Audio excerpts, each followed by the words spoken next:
আমরা কি এবছর মায়ের পূজা করতে পারবো না? হ্যাঁ সেই তো, কখন থেকে আমরা অপেক্ষা করে আছি। আরে বুঝতেই তো পারছেন একটা অঘটন ঘটে গেছে, পুলিশ বিষয়টা দেখছে, একটু ধৈর্য তো ধরতেই হবে আমাদের, উপায় কি? হ্যাঁ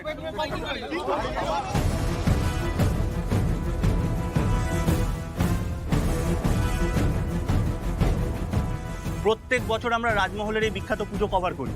এই বছর আপনাদের কথায় আমরা কভারেজ থামিয়েছি, কিন্তু আর কতক্ষণ? আমাদের পক্ষে কিন্তু আর সম্ভব হচ্ছে না রাজমহলের এই দুর্ঘটনার কথা গোপন রাখা। এবার কিন্তু আমরা লাইভ কভারেজ করব। দেখুন, আপনারা একটু সহযোগিতা করুন আমাদের সঙ্গে। আপনারা তো বুঝতেই পারছেন, নিজের চোখেই তো দেখতে পাচ্ছেন একটা বড় সমস্যার মুখোমুখি হয়েছি আমরা। প্লিজ কোঅপারেট করুন। সেই সমস্যার সমাধান কিভাবে হবে সেই ব্যাপারেও তো কোনো সঠিক তথ্য দিতে পাচ্ছেন না আপনারা। এতগুলো দর্শকের সামনে একজন মন্ত্রী মিথ্যে প্রতিশ্রুতি দিয়ে বেরিয়ে গেলেন, তো সেটাই তো আমাদের রিপোর্ট করতে হয়। দাঁড়ান এক মিনিট কি বলছেন কি আপনারা? মিথ্যে প্রতিশ্রুতি হবে কেন? আপনারা তো দেখছি তিলকে তাল করছেন।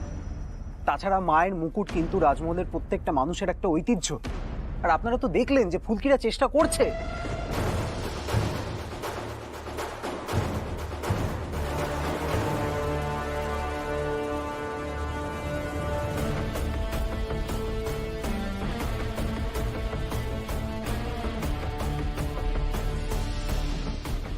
ব্যাপার বলতো, অরণ্যটাও ফোন ধরছে না। দাদা এখানে দাঁড়িয়ে সমালোচনা না করে অংশুদাকে বলে আমরাও বের হয়ে চল। কোনো বড় বিপদ আপদ হয়েছে কিনা দেখতে হবে তো। প্রিয়ান তো ঠিকই বলছে রে ছোটদা ভাই, এরপর তো পুজোর সময় পেরিয়ে যাবে, তখন কি করব আমরা?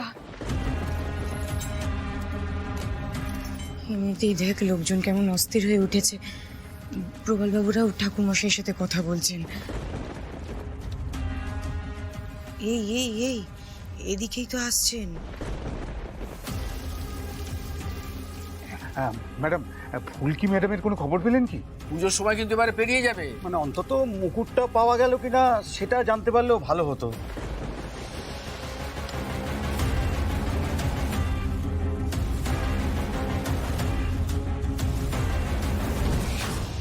ফুলকি দাস, এবার তুমি পড়বে, মুখ থুবড়ে পড়বে। আজ আমি নিশ্চিন্ত মনে হুল্লোড়বাজি করব।